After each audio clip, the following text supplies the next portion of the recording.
اپنی صحت کا خیال رکھیں، کوئی ایسا کام نہ کریں جو مضر صحت ہو، کوئی ایسا کھانا نہ کھائیں جو آپ کی قیمتی جان کے لیے تکلیف کا باعث ہو، کوئی ایسا کام نہ کریں جس کام کی بدولت آپ محسوس کریں کہ میرے وجود کے اندر کمزوری آ رہی ہے یا بیماری آ رہی ہے، کوئی ایسا غم نہ طاری کریں، کوئی ہجوم نہ ایسا برپا کریں کہ جس سے آپ محسوس کریں کہ میرا وجود تکلیف میں۔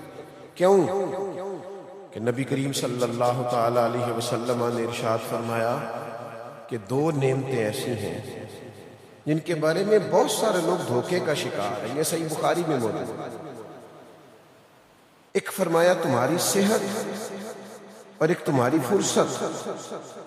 تمہارے پاس ٹائم ہے، تم اس سے کام ہی کوئی نہیں لے رہے، تمہاری صحت اچھی ہے، تم قدر ہی کوئی نہیں کر رہے۔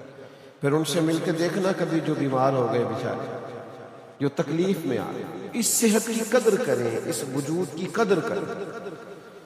کوئی ایسا کام نہ کریں۔ آج ہمارے ہاں جس بے دردی کے ساتھ لوگ فاسٹ فوڈ کھاتے ہیں اور جس زیادتی کے ساتھ اپنے معدے پر بوجھ ڈالتے ہیں اور جس بے رحم انداز میں لوگ کھانے کے ساتھ معاملہ کرتے ہیں، تو اپنے آپ کو تکلیف دیتے ہیں۔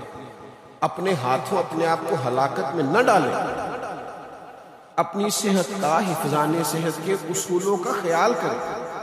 مجھے بڑے اچھی طرح یاد ہے، ایک بڑے دیندار آدمی تھے، تو ان کے بیٹے کی شادی تھی اور ولیمے کی دعوت تھی، تو ایک صاحب نے عذرائے محبت ہی ایک بزرگ کی پلیٹ گوشت سے بھر دی، تو وہ اتنا نہیں کھا پا رہے تھے، تو انہوں نے کچھ حصہ اس میں سے کھا لیا۔ تو اب وہ چونکہ جس نے بھری تھی، اس نے بھری ہی صرف اس لیے تھی کہ وہ لطف لینا چاہتا تھا، ہنسنا چاہتا تھا، ظرافت کے طور پہ پلیٹ بھری تھی، تو وہ بار بار انہیں کہہ رہا پلیٹ صاف کریں، برتن صاف کرنا سنت ہے، پلیٹ صاف کریں، برتن صاف کرنا سنت ہے۔ تو پڑھے لکھے فاضل آدمی تھے، انہوں نے وہ جتنا کھا سکتے تھے کھایا، باقی رکھ دیا، اور اسے کہنے لگے پلیٹ صاف کرنا سنت ہے اور جان بچانا فرض ہے، لہذا میں نے فرض پہ عمل کرنا ہے۔ آج ایک سنت رہنے دو، فرض کا درجہ زیادہ ہے، جان چلی گئی تو یہ تو بڑی زیادتی ہوگی میں نے اپنے ساتھ جو کرنی ہے، تو یہ قیمتی ہے جان۔ تو سب سے پہلے تو اپنی طبیعت کا، اپنی صحت کا خیال رکھیں، اور پھر اپنے اندر توانائی لائیں، ہلکی پھلکی ورزش کریں، صبح اٹھ کے سیر کو جائیں۔ وہ حضرت پہلے تو ہوتا تھا نا، حضرت داغ جہاں بیٹھ گئے وہاں بیٹھ گئے، آج کل ہوتا ہے حضرت داغ جہاں لیٹ گئے، اب بیٹھتے نہیں کیونکہ بیٹھا جاتا ہی نہیں جوانے سے، اب وہ لیٹتے ہیں، کرسیوں پہ بھی لیٹے ہی ہوتے ہیں۔ حضرت داغ جہاں لیٹ گئے وہیں لیٹ گئے، تو لیٹے نہیں، مہربانی فرمائے، یعنی سہارے ڈھونڈتے پھرتے ہیں جوان بچے، کوئی تکیہ، کوئی دیوار، کوئی کرسی، تو ڈھونڈتے پھرتے ہیں چیزوں کو۔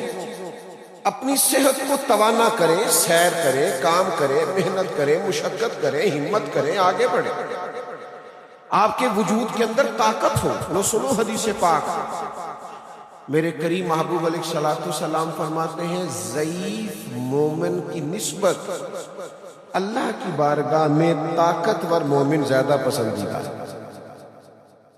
یعنی کچھ ذوق ہم نے خود سے اکٹھے کر لیے، کچھ کمزوریاں خود سے، بلا وجہ کے تھکے تھکے، بلا وجہ کی سستی، بلا وجہ کی کاہلی، بلا وجہ کی جمائیاں لے رہے ہیں۔ تو اپنے وجود کو توانا کریں، صحت مند کریں، طاقتور بنیں۔ یہ اقبال کہتے ہیں لہو مجھ کو رلاتی ہے جوانوں کی تانا ساز۔ یہ تمہارے وجود کے اندر یہ جو آرام پسندی ہے نا، یہ رلاتی ہے۔